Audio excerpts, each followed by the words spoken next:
Chuck Karstensen, 2024 Real Estate Shift Show number 9. And today I wanted to talk to renters or just be aware in general about renting for a couple reasons. A, if you are renting, I know there's a certain segment of your life, it probably makes sense to rent. So I'm not saying you should never, ever rent.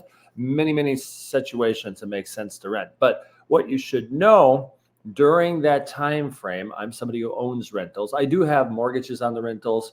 I have them in good financing terms. So what I want to first point out is you are paying for somebody else's mortgage. My rentals, all the payments I collect are higher than the payments. Yep, certainly there's some maintenance costs, but it normally works out pretty well. That means the people renting the houses are paying for my mortgages. They're paying for me to own the house in general. So to a renter who is not at that segment of life that really needs to be renting, and we can maybe have another video on that, you should try to own a home because you're paying for somebody else to own a home. And I'm sure the landlords thank you for that, but also at a certain point, you'd want to take care of yourself.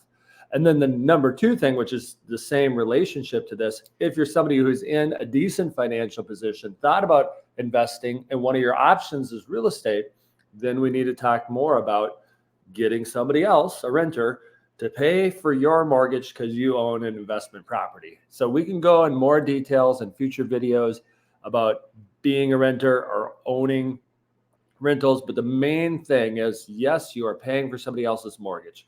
We could dive deeper into apartments, duplexes, and try to argue about it, but not really. You're paying for somebody else's mortgage instead of yours when you're renting outside of that segment of life where you should be a renter. There's times you shouldn't be. Chuck Karstensen, Real Estate Shift Show.